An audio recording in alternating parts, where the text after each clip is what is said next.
बोलो श्री प्राणनाथ प्यारे की जय। श्री मुखवाणी रस ग्रंथ चर्चा क्रमशः खार शब्द एक बाजू આપણે ક્ષાર શબ્દ બોલીએ છીએ. લોખંડને ક્ષાર લાગી જાય તો લોખંડ ખવાઈ જાય છે. માણસને ખાર લાગી જાય ને એટલે એનો સ્વભાવ ખરાબ થઈ જાય ને પછી એવો હારો તો ભણ્યા હોય એનાથી દુનિયાને ખરાબ થઈ. અનેકડી પણ ખાર શબ્દ વાપરે છે. એને લાગ્યો કોઈ એવો ખાર, એ મનથી એટલી હટી ગયેલી છે, મગજની ફરી ગયેલી છે માયા, કોઈને છોડતી નથી, બધાની સાથે લડાઈ કરી રહી છે. મારો કેડ એટલે મારો કેડો, મારો કેડ શબ્દ થાય રસ્તો. મારી પાછળ પડી છે, મારો રસ્તો છોડતી નથી, મારી સાથે યુદ્ધ કરી રહી છે.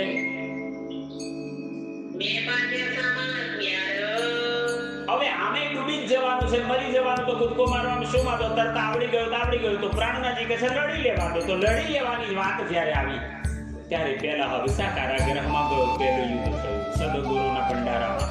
બીજું યુદ્ધ થયું ફૂલકુંવરના રૂપમાં. ત્રીજું યુદ્ધ થયું સુંદર સાપને બચાવવા માટે અમદાવાદમાં. આમ પ્રાણનાથજી કહે છે મેં હવે એની સામે લડી લેવાની તૈયાર કરી.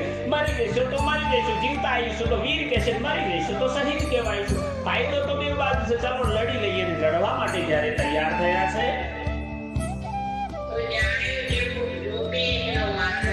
બોલી જવી વાર્તાઓ કેવી સાંભળી લેવું અને જીવનમાં અનુભવવું બે અલગ છે.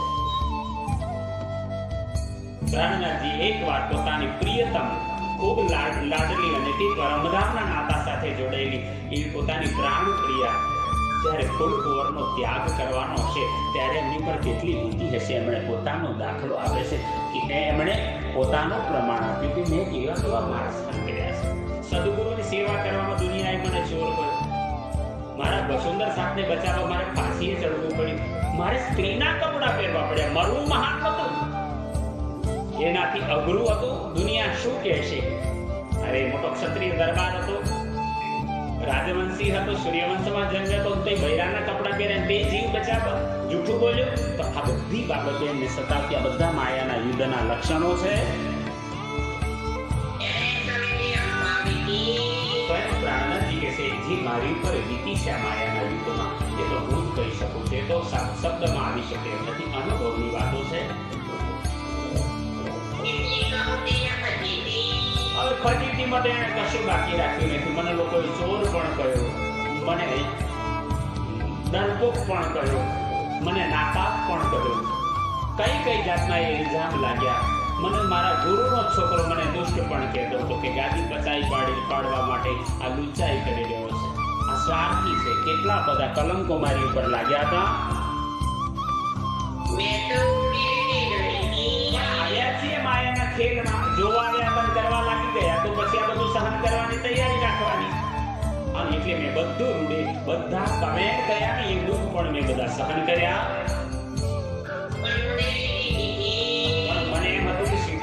હાર્યા કરી દઈશ તો પતી જશે, પણ એ ન થયું. એકવાર એક જણના ઘરમાં ચોર આવ્યો. ચોર આવીને ઘરમાં બેસી ગયો. ચોર આવીને ચોરી કરવા લાગ્યો. શેઠ વાણીઓ તો ઉજાગી ગયો. વાણીઓ જાગી ગયા એટલે કોઈ કશું કરતો નહીં. જો આ તિજોરી, ચાવી, આ કબાટ ના પેટી પટારા જે જોઈતું હોય લઈ લો. વાતોના ચોર લોકો બધું કાઢી લીધું. પછી વાણિયાને જોઈ દોડલે બાંધા સાંભળે અને પછી હાથમાં દંડ લીધું. વાણીઓ કે છે બધું આપી દીધું, હવે શું?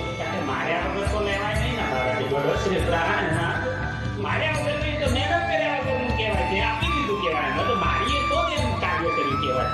અહીં પણ પ્રાણનાથજી પોતાનો દાખલો આપે છે. ત્યાં મેં તો રૂડી રીતે ગ્રહિતી પણ મુને વિધિ જીતી. તમે બાહે ગ્રહી જ્યારે સદગુરુનું સ્મરણ કર્યું, પહેલા તો હું મારી હિંમતથી લડતો હતો. જો પરમાત્મા બધાને મદદ કરવા આવે છે, કોઈ પણ દુઃખ આવે તો પરમાત્મા મદદ માટે હોય, પણ વ્યક્તિને પોતાનું આત્મ અભિમાન હોય તો હું કરી લઈશ, થઈ જશે, આમ છે. જ્યાં સુધી હું કરી લઈશ ભાવ છે, એ હુકમ ન થાય ત્યાં સુધી હુકમ થતો નથી. હુકમ શબ્દમાં અંદર ભેદ લખ્યો છે. હુકમ થવો જોઈએ તો હુકમ થાય. નથી હું કરી લઈશ એ મટી જાય તો જ પરમાત્મા એની મદદ માટે દોડે છે. એટલે અહીં કે છે એને સમય અમ્મા વીતી કેટલી કહું થી ફજીતી મેં તો રૂડી રીતે ગ્રહી તું પણ મુને લીધી જીતી બાહે ગ્રહી લઈ નિસરી. મને મારા સદગુરુએ હાથ પકડ્યો ને ત્યારે હું બહાર નીકળી શક્યો, મારી તાકાતથી નહીં. એમણે હાથ ન પકડ્યો હોત તો હું માયાની સામે તે દાડામાં પૂરો થઈ ગયો, મારું અસ્તિત્વ ના હોત.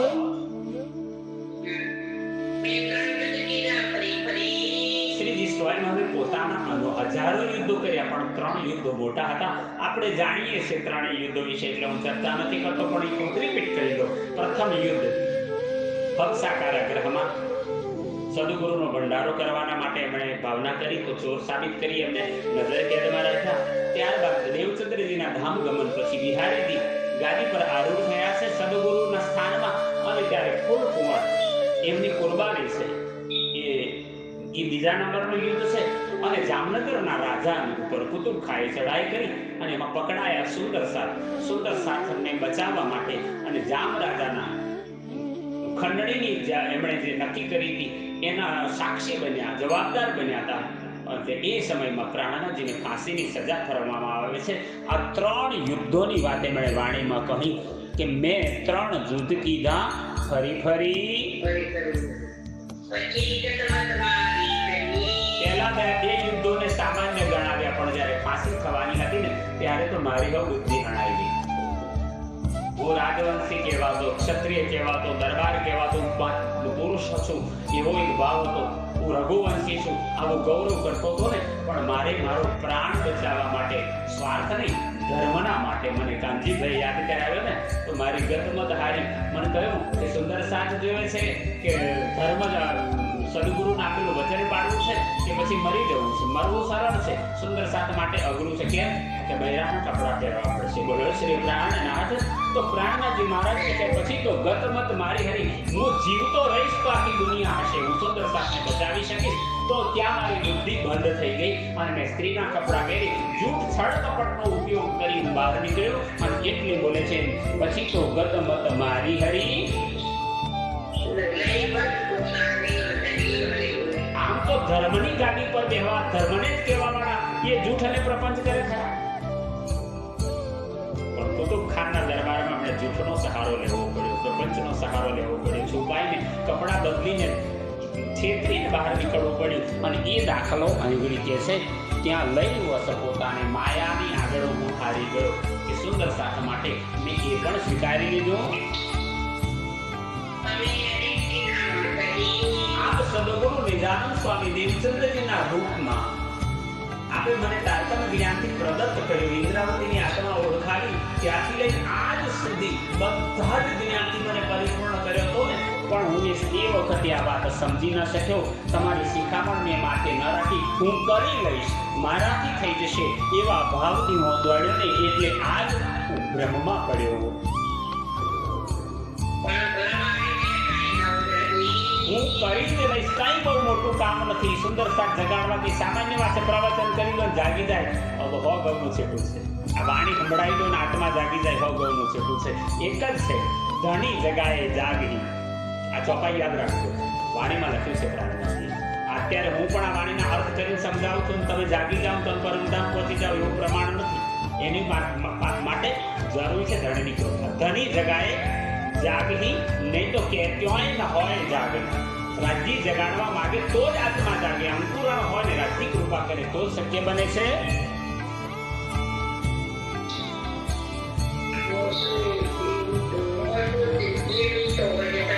હું એવી એટલે બની કે મેં કૈલાસ સદગુરુના વચનો સાંભળ્યા પણ પાલન નહોતું કર્યું, જીવનમાં અનુસરણમાં નતા આવી જાય કે જ્ઞાન મને એમનો બ્રહ્માનંદ રસ હતો એ મને ફળદાયક ના બન્યો. મેં મોટી ભૂલ કરી કે સદગુરુએ કહેલા વચને હું ચાલ્યો નહીં. તમારી વાણીને હૃદયગત ના કરી, એને જીવનમાં ઉતારી નહીં.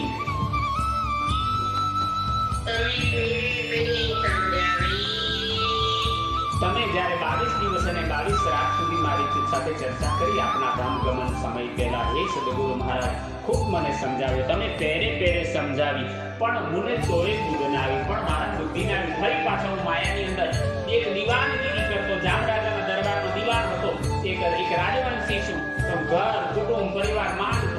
બધાને લઈને ચાલ્યો ને તો આ બધી વાત ભૂલાઈ ગઈ.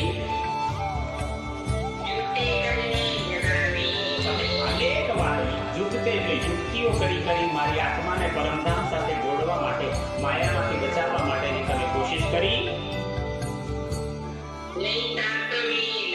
હે સદગુરુ આપે, હે ધામધણી, હે મારા વાલા, હે સચ્ચિદાનંદ, હે પરમાત્મા, તમે સદગુરુ બનીને આવ્યા અને તમે મને તારતમ આપ્યું, જે તારતમ જ પરમધામની અંદર માયાની અંદરથી છોડાવીને લઈ જવાની ક્ષમતા રાખતા હતા. તમે તો એટલી બધી કૃપા કરી કે માયા સામે લડવાની શક્તિ પણ આપી અને તારતમનું બળ પણ આપ્યું.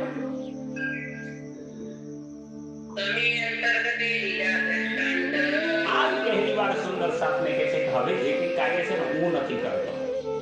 मेरा मुझ में कुछ नहीं, जो कुछ है सो तोर, तेरा तुझको सौंपता क्या लागे है मोर. સદગુરુ, હું જ્યારે જે કાર્ય કરતો તો અંતરાત્મામાં તમે બેઠા હતા, તમે અંદર બેસીને મને હુકમ કરતા હતા, તમે મને બુદ્ધિ આપતા હતા. આજ પણ કોઈ પણ કાર્ય વ્યક્તિ કરે ને તો એને અંતરાત્માની અંદર એક શક્તિ હોય. તમે કોઈનું ખોટું કરવા દેશો ને તો અંદરથી અવાજ આવશે, આ ના કરીશું, આ ખોટું છે, આ બરાબર નથી. અંદરનો અવાજ બોલો. ડોક્ટર તરીકે કોઈનું ઓપરેશન ની દવા કરતા ખરેખર બિલ 300 તો 700 કહો ને તો બોલી તો 700 રૂપિયા થાય, બોલી જાવ ખરા, પણ ચાલશે કોનું? કાં તો અંતરાત્માનો અવાજ બોલશે કે આટલા બધા તો ના લે, કદાચ ગરીબ જોડ ના હોય તો. પણ જો માયાવી બુદ્ધિ છે 700 ની 800 લઈ લો, ફરી ક્યાં આવવાનો છે? બોલો શ્રી પ્રહલાદનાથ. તો અહીં દેવચંદ્રજી મહારાજ પોતાની પર કૃપા કરી હૃદયમાં બેસી મને પ્રેરણા કરે છે, જ્ઞાન આપે છે. તો પ્રહલાદજી કહે છે તમે અંતર્ગતે દીધા દ્રષ્ટાંત.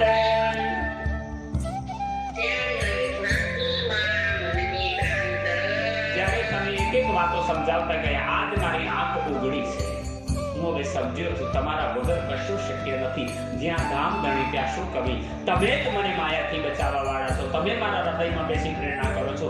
અને એ વાતને પ્રમાણિત કરીને કે છે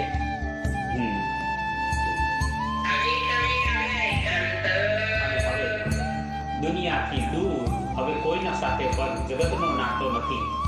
બધાનો ત્યાગ કરી બેઠેલી ઇન્દ્રાવતીની આત્મા માત્ર સદગુરુના શરણમાં બેઠી છે, સદગુરુને ઓળખી ચૂકી છે.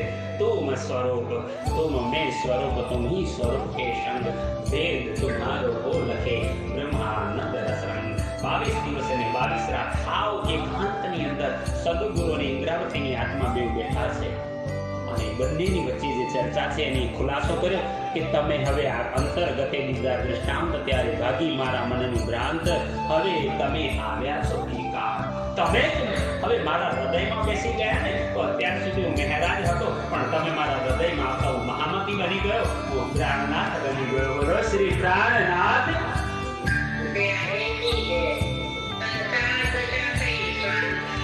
હવે સંસારની દશા, મહેરાજ ઠાકુર નામ મટી ગયું, પ્રાણનાથ નામ પ્રગટ થયું, પરમધામના 5 સ્વરૂપની શક્તિ આવી ગઈ અને સંસારનો ભાવ, હું કોઈનો પતિ છું, કોઈનો ભાઈ છું, કોઈનો પુત્ર છું, હું આ જાતિનો છું, આ જ્ઞાતિનો છું, બધું મટી ગયું.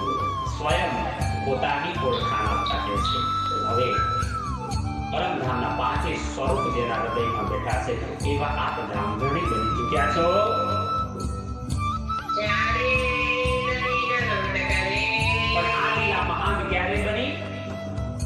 એક મહેરાજ ઠાકુર નામની એક આત્મા પ્રાણનાથ ક્યારે બની તો તેમની પર ધણવટ કરી. પતિ હોય પણ પતિ વટ કહેવાય, એમ ધણી બન્યા છે તો ધણી વટ. સ્વયં સદગુરુએ પોતાની ફરજ બજાવી, ધણીવટ પણ કર્યું. જ્યારે ધણી ધણવટ કરે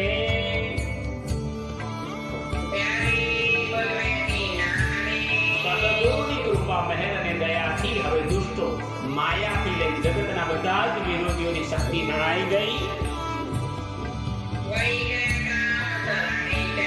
આટલા વર્ષોમાં જે કાર્યો હાથમાં લીધા હતા, સુંદર સાપને જગાડવાનું, સુંદર સાપની સેવા કરવાનું, બ્રહ્મ જ્ઞાન આપવાનું, બધી આત્માનું બધા કામ અટક્યા હતા, બગડ્યા હતા ને બધા સરાડે ચડ્યા. હવે મૂળ રસ્તે હવે જાગણીનું મહાન કાર્ય થશે, કારણ હવે જાગણીનું બ્રહ્માંડ બનવાનું છે.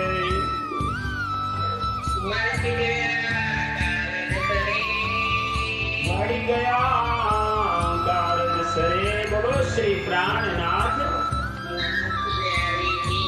આપણે બકરાને સાથે બોલીશું. જ્યારે ધણી ધણવટ કરે ત્યારે બળ વેરી ના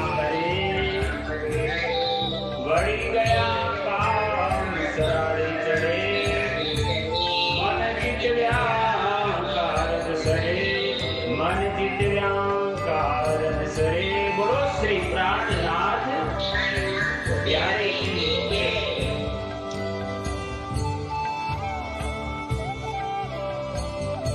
જ્યારે ધણી દણવટ કરે મહામતી સ્વામી શ્રી પ્રાણનાથજી મહારાજ સુંદર સાધજીને સમજાવતા કહે છે કે જ્યારે ધણી આપણી પર કૃપા કરે ત્યારે બલવેરીના હારે માયા સામે આપણે ક્યાં લડી શકીએ.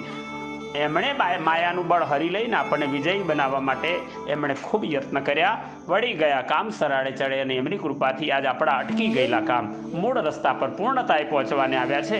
મન ચિતવ્યા કારજ સરે અને એટલું જ નહીં, સદગુરુની કૃપાથી મનમાં જેવી ઈચ્છા કરો એવા બધા કાર્યો થઈ જાય છે. માયાના મુખ માહેથી જુગતે કાઢી જોર. માયા બધે ફેલાયેલી હતી, અમે પણ માયામાં હતા, પણ સદગુરુએ માયાને એવી રીતે હરાવીને કે એના મુખમાંથી અમને છીનવી લીધા, યુક્તિપૂર્વક બહાર કાઢી અમને બચાવ્યા છે. દઈ તજારક અતિ ઘણી, માયાને ખૂબ માર માર્યો, એને ખૂબ શિક્ષા કરી. માયા કીધી પાદરી દોર, એને સીધી દોર બનાવી દીધી. ધણીના જેમ ધણવટ લીધી ભલી પેરે સાર. સ્વયં ધણીએ અમારી પર અમને એમની અંગના સમજી, એમની આત્મા સમજી અને એમણે અમારી પર એટલું બધું ધણીવટપણું કર્યું કે લીધી ભલી પેરેસાર, ખૂબ ખૂબ સારી રીતે અમારી સાર સંભાળી લીધી અને માયાના યુદ્ધમાં અમને બચાવ્યા. આ દુઃખ રૂપિણીના મુખ માહેથી, આ દુઃખ દેનારી માયા હતી એના મુખમાંથી બીજો કોણ કાઢે બીના આધાર. હે ધામધણી, હે રાજજી, આપના સિવાય અમને કોણ બહાર કાઢી શકે? તમે કૃપા કીધી અતિ ઘણી, જાણી મૂળ સગાઈ ઘર ધણી.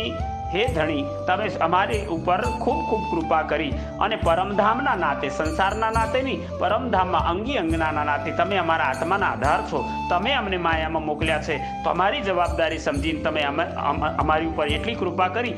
જાણી મૂળ સગાઈ ઘર ધણી, ઘરની સગાઈથી બ્રહ્મસૃષ્ટિના નાતે રક્ષા કરી. માયા પાડી પડતા લેહણી, માયાને પાડી દીધી. જેમ મલ્લો કુસ્તી કરતા હોય ને, બાથામાં બાથ આવી જાય, માયા સાથે બાથે પડ્યા અને પોતાના પગ નીચે એને કચડી નાખી. બલ દીધું મુને મારે ધણી, અને અમને માયા સામે લડાઈ કરવા માટે, જીતવા માટે મારા રાજ્ય અમને બળ આપ્યું. વલી ગતમત આવી સુધ સાર. હવે ધણી આપની જ કૃપાથી માયા દૂર હટી ગઈ તો પરમધામનું જ્ઞાન પ્રગટ થયું. વળી ગતમત આવી, ગતમત એટલે કેવી રીતે ચાલવું, કેવી બુદ્ધિ હોવી જોઈએ, અને શુદ્ધ સાર સંપૂર્ણ જગત અને પરમધામની ઓળખાણ થઈ ગઈ. છલ છૂટ્યો ને થયો કરાર. માયાનું બંધન હવે છૂટી ગયું અને પરમધામનો આનંદ અહીં પ્રગટ થયો. દયાનો નવલાધે પાર. સદગુરુ હે ધણી, આપની એટલી બધી દયા છે ત્યારે અલગો થયો સંસાર. આપની દયાને કારણે અમે સંસારમાંથી મુક્ત થઈ આપના શરણને પ્રાપ્ત કરીએ છીએ, અમે આત્મા જગાડી શક્યા છીએ. હવે આવ્યું ધન અવિનાશી, દુઃખ દાવા નલ ગયો નાસી. હવે પરમધામનું અખંડ અવિનાશી ધન આવ્યું છે અને સંસારના દુઃખો અમારાથી દૂર થયા છે. હૃદય ગ્રહું લીલા વિલાસી, હવે તે કહું પ્રકાશી. હૃદયની અંદર પરમધામની લીલાઓ નાચવા લાગી. 25 પક્ષમાં ક્યાં રમણ કરતા, ક્યાં હોજકોસરમાં, ક્યાં જમનાજીમાં, ક્યાં પાટઘાટમાં, ક્યાં મહાવનમાં, બડાવનમાં, ક્યાં હોજકોસરના તલાવથી લઈ અને બડાવન, મહાવન, ક્યાં ક્યાં લીલાઓ કેવી કરતા હતા, બધી લીલાઓ હવે હૃદયમાં નાચવા લાગી. હૃદય ગ્રહું લીલા વિલાસી, હવે તે હું કરું પ્રકાશી. હવે મેં જાણી લીધી છે ને, હવે એનો પ્રકાશ કરી સુંદર સાથને હું સમજાવીશ જગાડવા માટે. હવે એ ધન મેં જોપે જાણ્યું, જીભ્યાએ ન જાય વખાણ્યું. પરમધામનું અખંડ અવિનાશી ધન તારતમ જ્ઞાન છે, એ મેં જાણી લીધું છે. એને શબ્દોથી વર્ણન થાય, મારી જીભથી એને વર્ણન કરી શકાય એમ નથી. મારા હૈડામાં આણ્યું, અમ વિના કોણે ન માણ્યું. મેં હવે એ જ્ઞાનને સંપૂર્ણ મારા હૃદયસ્થ કરી દીધું છે. આજ દિન સુધી મારા સિવાય આ જ્ઞાનના અનુભવને કોઈએ માણ્યું નથી. બલ નથી આઈ અમતણું નહીં અમારે, બસ આ માયા સામે લડવું એ અમારું બળ નહોતું કે અમે માયાને હરાવી શકીએ, અમારા વશની વાત ન હતી. એ નીંદ આવી તમ થકી, તે મેં ચિત્ત કીધું ચોક્કસ. આ પરમધામની નીંદ, સંપત્તિ, જ્ઞાન, આનંદ, લીલા એ બધું તમારા થકી આવ્યું છે. એ આજે મેં દિલમાં ચોક્કસ કરી લીધું. મેં ચિત્તમાં હે ચિતવ્યું, જાણ્યું કરશું સેવા સાર. આપની કૃપા નહોતી ત્યારે પહેલા મનમાં હમ હતો, અભાવ હતો કે હું કરી લઈશ, હું ભંડારો કરું, સુંદર સાથની સેવા કરું. એ બધી મારા ચિત્તની વાતો હતો ને, ચિતવ્યું હતું. જાણ્યું કરશું સેવાસાર, ખૂબ મોટા મોટા કાર્યો કરી દઉં, પણ એ હું ન કરી શક્યો. આપણી કૃપા સિવાય એ શક્ય ન હતી. એ સાબિત કરવા માટે તે બોલે છે, મળ્યો ધણી મુને ધામનો સુફલ કરું અવતાર. હવે મને પરમધામના ધામધણી શ્રી રાજજીની સાચી ઓળખ થઈ છે અને એમની ઓળખથી સુફલ કરું અવતાર. મને જે જવાબદારી, જે કર્તવ્ય સોંપ્યું છે, તો આ મનુષ્ય તનમાં ત્રીજા બ્રહ્માંડની લીલાને હું સફળ કરું. જે મનોરથ મનમાં રહ્યો મારા ધણી શ્રી રાજ. હવે જે કાર્યો અધૂરા બાકી છે, શાકુંડલને જગાડવાની, શાકુમારને જગાડવાની, બાકી રહેલી આત્માઓને જગાડવાની છે ને, એ બધાએ મનોરથ મારા ધણી શ્રી રાજ. હે રાજજી, તમારી કૃપાથી જ થવાના છે. ખરું કરતા ખોટા માહેથી પણ નવ સીધ્યું એક કાજ. આપની કૃપા ન હતી ત્યારે સાચું કાર્ય કરવા જતા હતા, તોય માયામાં એમાં સફળતા નથી મળતી, હંમેશા હાર થતી હતી. મેં મારું બળ જાણ્યું, હું તો છું અતિ મૂળ. હવે ખબર પડી કે મારામાં કોઈ શક્તિ ન હતી, હું કંઈ ન કરી શકું. હું તો છું અતિ મૂળ, હું બુદ્ધિ વગરનો અજ્ઞાની છું, અભણ છું. એમ કહે છે એ થાય સર્વે ધણી થકી. સંસારના સર્વ કાર્ય મારા સ્વયં રાજજી જ કરી શકે, બીજું કોઈ ન કરી શકે. તે મેં કીધું દ્રઢ. આજ મારું હૃદય વિશ્વાસથી કે છે સર્વે ધણીની કૃપાથી બની રહ્યું છે. મુને દુઃખ સાલે એ મન માહે, નવ જાય કહ્યો તે ક્યાં હે. જ્યારે સદગુરુ મારી સન્મુખ હતા, એ રોજ ભલી પહેરે મને સમજાવતા, કેટલા દ્રષ્ટાંત કરી દઈ અને યુક્તિપૂર્વક જગાડતા. મેં ધ્યાન ના આપ્યું, તે વખતે લક્ષ્ય ન લીધું. એનું મને દુઃખ સાલે છે. નવ જાય કહ્યું તે ક્યાં હે. એ સમય ચાલ્યો ગયો, તો એ સમયમાં જાગી ગયો હોત તો કઈ પૂર્ણ થાય. હું ને સદગુરુ બંને કાર્ય કરતા હોત. ગમે તમને તે હજ થાય, બીજે સામું કોણે ન જોવાય. પણ ધણી હવે ખેર, જે થવાનું તે થઈ ગયું. તમને ગમે તે હદ તમે ઈચ્છો એમ થવાનું છે. તમે ઈચ્છતા હતા કે આ શોભા માત્ર ઇન્દ્રાવતીને મળવી જોઈએ, એટલે આજે સદગુરુ હાજર નથી, તોય ઇન્દ્રાવતી પર કૃપા કરી અને તમે મને ઉગાર્યો, માયાથી બચાવ્યો, આ જ્ઞાન આપ્યું, પરમધામ તરફની દ્રષ્ટિ ખોલાવી. તો ધણી હવે તમારા સિવાય હું કોના સામે જોઉં. આમ સુંદર ભાવ લઈ પ્રાણનાથજીએ રાજજીને પ્રાર્થના કરી. બોલો શ્રી પ્રાણનાથ પ્યારે કી જય. પ્રણામ.